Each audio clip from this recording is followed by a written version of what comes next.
ಸ್ಥಾವರಗಳ ಮೇಲೆ ಅಮೆರಿಕ ದಾಳಿಗೆ ಇರಾನ್ ನಿಗಿ ಕೆಂಡವಾಗಿದೆ. ಬಹುದೊಡ್ಡ ತೈಲಾಸ್ತ್ರವನ್ನು ಪ್ರಯೋಗಿಸಲು ಮುಂದಾಗಿದೆ ಇರಾನ್. ಹರ್ಮುಜ್ ಜಲಸಂಧಿ ಬಂದ್ಗೆ ಇರಾನ್ ದೇಶ ನಿರ್ಧಾರ ಮಾಡಿದೆ. ಇಡೀ ಜಗತ್ತಿಗೆ ತೈಲವನ್ನು ಸಂಪರ್ಕ ಕಲ್ಪಿಸುವಂಥ ಜಲಸಂಧಿ ಅದು, ಅಂದರೆ ತೈಲವನ್ನು ಸಾಗಾಟ ಮಾಡುವಂಥ ಮಾರ್ಗ ಅದು ಹರ್ಮುಜ್ ಜಲಸಂಧಿ. ಈ ಹರ್ಮುಜ್ ಜಲಸಂಧಿ ಬಂದಾದರೆ ಏನಾಗುತ್ತೆ? ಇಡೀ ಪ್ರಪಂಚಕ್ಕೆ ಸಾಗಾಟ ಆಗುವಂಥ, ಅಲ್ಲಿಂದ ರವಾನೆ ಆಗುವಂಥ ತೈಲ ತುಂಬಿದ ಹಡಗುಗಳಿಗೆ ಪ್ರಯಾಣ ಮಾಡಲಿಕ್ಕೆ ಸಾಧ್ಯವಾಗೋದಿಲ್ಲ. ಈ ಹರ್ಮುಜ್ ಜಲಸಂಧಿಯನ್ನು ಮುಚ್ಚಲಿಕ್ಕೆ ಸಂಸತ್ತಿನಲ್ಲಿ ಅನುಮೋದನೆಯನ್ನು ಪಡೆಯಲಾಗಿದೆ. ರಾಷ್ಟ್ರೀಯ ಭದ್ರತಾ ಮಂಡಳಿಯ ಅಂತಿಮ ಮುದ್ರೆ ಒಂದೇ ಬಾಕಿ ಇದೆ. ರಾಷ್ಟ್ರೀಯ ಭದ್ರತಾ ಮಂಡಳಿ ಒಂದು ಮೇಜರ್ ಜನರಲ್ ಮಾಹಿತಿಯನ್ನು ಕೊಟ್ಟಿದ್ದಾರೆ. ನೋಡ್ತಾ ಇದ್ದೀವಿ, ನೀಲಿ ದೃಶ್ಯದಲ್ಲಿ ಕಾಣಿಸ್ತಾ ಇರುವಂಥ ಆ ಜಲಸಂಧಿಯ ದೃಶ್ಯವನ್ನು ಕೂಡ ನೋಡ್ತಾ ಇದ್ದೀವಿ. ನೀಲಿ ಕಲರ್ ಏನಿದೆ ಆ ಮೂಲಕವಾಗಿಯೇ ತೈಲ ತುಂಬಿದ ಹಡಗುಗಳು ಸಾಗಾಟ ಆಗುತ್ತೆ. ಇಡೀ ಪ್ರಪಂಚದ ನಾನಾ ಭಾಗಕ್ಕೂ ಕೂಡ ಈ ಮುಖಾಂತರವೇ ತೈಲ ಸಾಗಾಟ ಆಗುತ್ತೆ. ಒಂದು ವೇಳೆ ಈ ಜಲಸಂಧಿಯನ್ನು ಮುಚ್ಚಿದರೆ, ಯಾಕಂದರೆ ಇರಾನ್ನ ವ್ಯಾಪ್ತಿಗೆ ಒಳಪಟ್ಟಿರೋದ್ರಿಂದ ಈ ಜಲಸಂಧಿಯನ್ನು ಮುಚ್ಚಿದರೆ ಏನಾಗುತ್ತೆ? ಎಲ್ಲ ಸಾಗಾಟವೂ ಕೂಡ ಸ್ಥಗಿತ ಆಗುತ್ತೆ. ಭಾರತವೂ ಸೇರಿದಂತೆ ಅನೇಕ ದೇಶಗಳಿಗೆ ಪೆಟ್ರೋಲಿಯಂ ಉತ್ಪನ್ನಗಳು ರವಾನೆ ಆಗೋದಿಲ್ಲ, ಕಚ್ಚಾ ತೈಲ ಬರೋದಿಲ್ಲ. ಸೊ ಒಂದು ವೇಳೆ ಕಚ್ಚಾ ತೈಲ ಬಂದಿಲ್ಲ ಅಂತ ಹೇಳಿದ್ರೆ ಭಾರತವೂ ಸೇರಿದಂತೆ ಅನೇಕ ರಾಷ್ಟ್ರಗಳಿಗೆ ಬಹಳ ದೊಡ್ಡ ಸಮಸ್ಯೆ ಎದುರಾಗತ್ತೆ. ಭಾರತವೂ ಕೂಡ ಈ ಪೆಟ್ರೋಲ್ ಉತ್ಪನ್ನಗಳು ಅಥವಾ ಕಚ್ಚಾ ತೈಲ ಬರದೇ ಹೋದರೆ ಬಹಳ ದೊಡ್ಡ ಸಂಕಟಕ್ಕೆ ಸಿಲುಕುತ್ತೆ.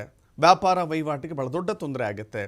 ಎಲ್ಲ ದೇಶಗಳು ಕೂಡ ಇತ್ತೀಚೆಗೆ EV ಬಳಕೆ ಮಾಡ್ತಾ ಇದ್ದೀವಿ, ಆದರೆ ಪೂರ್ಣ ಪ್ರಮಾಣದಲ್ಲಿ EV ಬಳಕೆ ಆಗ್ತಾ ಇಲ್ಲ. ಪೂರ್ಣ ಪ್ರಮಾಣದಲ್ಲಿ ಬಳಕೆ ಮಾಡಲಿಕ್ಕೆ ಸಾಧ್ಯವೇ ಆಗಿಲ್ಲ. ನೋಡ್ತಾ ಇದ್ದೀರಿ, ಭಾರತಕ್ಕೆ ಎಷ್ಟು ಸನಿಹದ ರೀತಿಯಲ್ಲಿಯೇ ಇರಾನ್ನ ಮಾರ್ಗ ಇದೆ ಅನ್ನೋದನ್ನು ಕೂಡ ನಿಮಗೆ ತೋರಿಸ್ತಾ ಇದ್ದೀವಿ.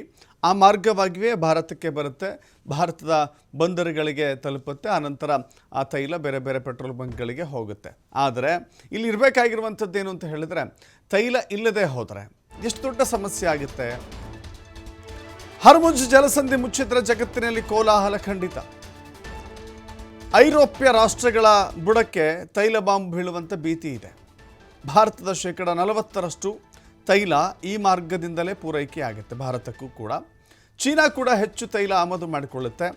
ಮಧ್ಯಪ್ರಾಚ್ಯ ರಾಷ್ಟ್ರಗಳಾಗಿರುವಂಥ ಇರಾಕ್, ಸೌದಿ ಅರೇಬಿಯಾ, UAE, ಕುವೈತ್ನಿಂದ ಕಚ್ಚಾ ತೈಲ ಸರಬರಾಜು ಆಗುತ್ತೆ. ಭಾರತಕ್ಕೆ ದಿನಕ್ಕೆ ಸುಮಾರು 2 ಮಿಲಿಯನ್ ಬ್ಯಾರಲ್ ಆಮದು ಮಾಡಿಕೊಳ್ಳಲಾಗುತ್ತೆ.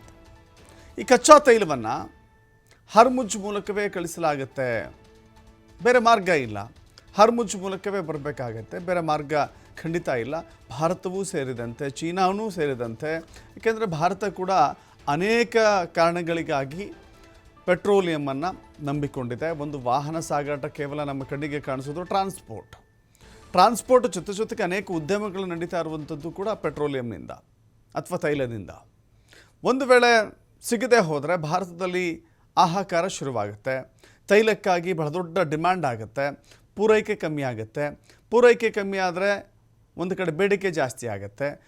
ಹೀಗಾಗಿ ಭಾರತದ ಮೇಲೆ ಬಹಳ ದೊಡ್ಡ ಪರಿಣಾಮ ಬೀರುತ್ತೆ, ತೈಲ ಬೆಲೆ ಜಾಸ್ತಿ ಆಗುತ್ತೆ. ಬೇರೆ ಪರ್ಯಾಯ ಮಾರ್ಗಗಳತ್ತ ಭಾರತ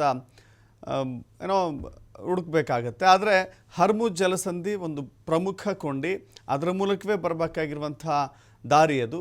ಮೇನ್ ಗೇಟೇ ಬಂದು ಮಾಡಿಬಿಟ್ರೆ ನಮಗೆಲ್ಲಿ ಸಿಗುತ್ತೆ ನೀರು ಅಂಥೇಳಿ. ಈಗ ಒಂದು ನದಿಯಿಂದ ನೀರನ್ನು ಕೆರೆಗೆ ಡಂಪ್ ಮಾಡಿಕೊಂಡು ಅಲ್ಲಿಂದ ಮನೆಗಳಿಗೆ ನಲ್ಲಿಗಳಿಗೆ ಬರುತ್ತೆ ನೀರು. ಆದರೆ ನಿಮಗೆ ನದಿಯೇ ಬಂದಾಗ್ಬಿಟ್ರೆ ಕೆರೆಗೆ ನೀರಲ್ಲಿ ಬರುತ್ತೆ, ಕೆರೆಯಿಂದ ನಲ್ಲಿಗಳಿಗೆ ನೀರು ಬರುತ್ತೆ, ಹಂಗಾಗ್ಬಿಡುತ್ತೆ ಪರಿಸ್ಥಿತಿ. ಹೀಗಾಗಿ ಹಾಹಾಕಾರ ಶುರುವಾಗೋದಂತೂ ಖಂಡಿತ ಕಾಣಿಸ್ತಾ ಇದೆ. ಇನ್ನು ಹರ್ಮುಜ್ ಜಲಸಂಧಿ ಮುಚ್ಚಿದ್ರೆ ಏನೆಲ್ಲ ಸಮಸ್ಯೆ ಆಗುತ್ತೆ? ಇಡೀ ಈಗಾಗಲೇ ಬೆಲೆ ಏರಿಕೆಯಿಂದ ತತ್ತರಿಸಿರುವಂಥ ಈ ಸಂದರ್ಭದಲ್ಲಿ ಪ್ರತಿಯೊಂದು ಕೂಡ ಬೆಲೆ ಏರಿಕೆ ಆಗುತ್ತೆ. ಹರ್ಮುಜ್ ಜಲಸಂಧಿ ಮುಚ್ಚಿದ್ರೆ ಭಾರತಕ್ಕೆ ಮಹಾಘಾತ ಆಗುತ್ತೆ. ಭಾರತದಲ್ಲಿ ಪೆಟ್ರೋಲ್, ಡೀಸೆಲ್, CNG ಬೆಲೆ ಏರಿಕೆ ಕಾಣಿಸುತ್ತೆ. ಕಚ್ಚಾ ತೈಲ ಪೂರೈಕೆಯಲ್ಲಿ ವ್ಯತ್ಯಯವಾದರೆ ಭಾರತಕ್ಕೆ ಬಹಳ ದೊಡ್ಡ ಎಫೆಕ್ಟ್ ಆಗುತ್ತೆ. ಹಡಗುಗಳು ಅರ್ಧದಷ್ಟು ಸುತ್ತಿಕೊಂಡು ಬರಬೇಕಾಗತ್ತೆ, ಪರ್ಯಾಯ ಮಾರ್ಗವನ್ನು ಕಂಡುಕೊಳ್ಬೇಕಾಗತ್ತೆ. ಸುತ್ತಿಕೊಂಡು ಬರಬೇಕು ಅಂತ ಹೇಳಿದ್ರೆ ಬಹಳ ದೊಡ್ಡ ಬೆಲೆಯನ್ನು ತೆರಬೇಕಾಗತ್ತೆ. ನೇರವಾಗಿ ಬರುವಂಥದ್ದು ಒಂದು ರೌಂಡ್ ಹಾಕೊಂಡು ಬಂದುಬಿಟ್ರೆ ಅದಕ್ಕೆ ಕಾಸ್ಟ್ ಜಾಸ್ತಿ ಆಗುತ್ತೆ. ಸಹಜವಾಗಿ ಅಲ್ಲಿ ಬೆಲೆ ಜಾಸ್ತಿ ಆದರೆ ಕಚ್ಚಾ ತೈಲ ಆಮದು ಮಾಡಿಕೊಳ್ಳುವ ಸಂದರ್ಭದಲ್ಲಿ ಭಾರತಕ್ಕೆ ಹೊಡೆತ ಆದರೆ ಅದು ಸಾಮಾನ್ಯ ಜನರ ಜೇಬು ಸುಡುತ್ತೆ. ಸಹಜವಾಗಿ ಪೆಟ್ರೋಲ್ ಬೆಲೆ ಜಾಸ್ತಿ ಆಗುತ್ತೆ, ಡೀಸೆಲ್ ಬೆಲೆ ಜಾಸ್ತಿ ಆಗುತ್ತೆ, CNG ಬೆಲೆ ಜಾಸ್ತಿ ಆಗುತ್ತೆ. ಹೀಗಾಗಿ ಹಡಗುಗಳು ಅರ್ಧದಷ್ಟು ಸಮುದ್ರ ಮಾರ್ಗವನ್ನು ಸುತ್ತಿ ಬರಬೇಕಾಗತ್ತೆ. ಹಡಗುಗಳ ಸಂಚಾರ ಸಮಯ ಮತ್ತು ಸಾಗಾಣಿಕೆ ವೆಚ್ಚ ಜಾಸ್ತಿ ಆಗುತ್ತೆ. ಈ ಎಲ್ಲ ಕಾರಣಗಳಿಂದಾಗಿ ತೈಲ ಬೆಲೆ ಏರಿಕೆ ಆಗುವಂಥ ಸಾಧ್ಯತೆ ಇದೆ. ಹಾಗಿಂದ ಮಾತ್ರಕ್ಕೆ ಕಟ್ಟೆ ಆಗೋದಿಲ್ಲ, ಪೆಟ್ರೋಲೇ ಬಂದಾಗುತ್ತೆ, ಡೀಸೆಲೇ ಸಿಗೋದಿಲ್ಲ ಅಂತಲ್ಲ, ಸಿಗುತ್ತೆ. ಆದರೆ ಬರುವಂಥ ಮಾರ್ಗ ಸುತ್ತಿ ಬಳಸಿ ಬರಬೇಕಾಗುತ್ತೆ. ನೇರವಾದಂಥ ಶಾರ್ಟ್ಕಟ್ ರೂಟ್ನಲ್ಲಿ ಇರಾನ್ ಮೂಲಕ ಬರ್ತಾ ಇತ್ತು, ಇರಾನ್ನ ಜಲಸಂಧಿ ಮೂಲಕ ಬರ್ತಾ ಇತ್ತು. ಬಟ್ ಆ ಗೇಟನ್ನು ನಾವು ಕ್ಲೋಸ್ ಮಾಡ್ತೀವಿ ಅಂತ ಹೇಳಿದ್ರೆ ಅದು ಇಡೀ ಜಾಗತಿಕ ಮಟ್ಟಕ್ಕೆ ನಮ್ಮ ಶಕ್ತಿ ಏನು ಅಂತ ಪ್ರದರ್ಶನ ಮಾಡುವಂಥ ಇರಾನ್ನ ಬಯಕೆ. ಅದು ನಮ್ಮ ಮೇಲೆ ಯುದ್ಧ ನಡೀತಾ ಇದೆ, ನಾವಿಲ್ಲದೆ ಹೋದರೆ ಜಗತ್ತು ಎಂಥ ದೊಡ್ಡ ಪರಿಣಾಮವನ್ನು ಎದುರಿಸಬೇಕಾಗತ್ತೆ. ನಾವು ಮನಸ್ಸು ಮಾಡಿದ್ರೆ ಜಗತ್ತನ್ನು ಈ ತೈಲದ ವಿಚಾರದಲ್ಲಿ ಅಲ್ಲಾಡಿಸ್ಬಿಡ್ತೀವಿ. ನಾವು ಮನಸ್ಸು ಮಾಡಿಬಿಟ್ರೆ ಪೆಟ್ರೋಲ್ ಡೀಸೆಲ್ ಇಲ್ಲದೆ ಪರದೋಡಂಗೆ ಮಾಡಿಬಿಡ್ತೀವಿ ಅನ್ನೋದು ಇರಾನ್ನ ಉದ್ದೇಶ. ಕೇವಲ ಭಾರತಕ್ಕೆ ಮಾತ್ರ ಅಲ್ಲ, ಅನೇಕ ದೇಶಗಳಿಗೂ ಕೂಡ ಈ ಬಂಧನ ಬಿಸಿ ತಟ್ಟುತ್ತೆ. ಸೊ ಹೀಗಾಗಿ ಇರಾನ್ ತನ್ನ ಬೇಸರವನ್ನು, ತನ್ನ ನೋವನ್ನು, ತನ್ನ ಆಕ್ರೋಶವನ್ನು ಜಲಸಂಧಿ ಬಂದ್ ಮಾಡೋದ್ರ ಮೂಲಕ ತೋರಿಸಿಕೊಳ್ತಾ ಇದೆ. ಅದರ ಮೂಲಕ ಬೇರೆ ಬೇರೆ ದೇಶಗಳಿಗೆ, ಬೇರೆ ಬೇರೆ ಪ್ರದೇಶಗಳಿಗೆ ಹೋಗುವಂಥ ಮಾರ್ಗವನ್ನು ಬಂದ್ ಮಾಡ್ತಾ ಇದೆ.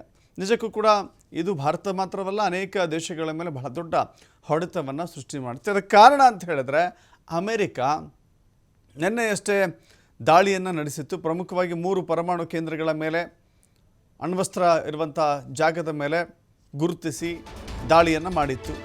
ಅದರ ಪ್ರತೀಕಾರದ ಸಂದರ್ಭ ಇದು. Iraq, Saudi Arabia, UAE, Kuwait, Bahrain, Qatar ರಾಷ್ಟ್ರಗಳಿಂದ ಕಚ್ಚಾ ತೈಲ ಹರ್ಮುಜ್ ಮುಖಾಂತರವೇ ಸಪ್ಲೈ ಆಗುತ್ತೆ.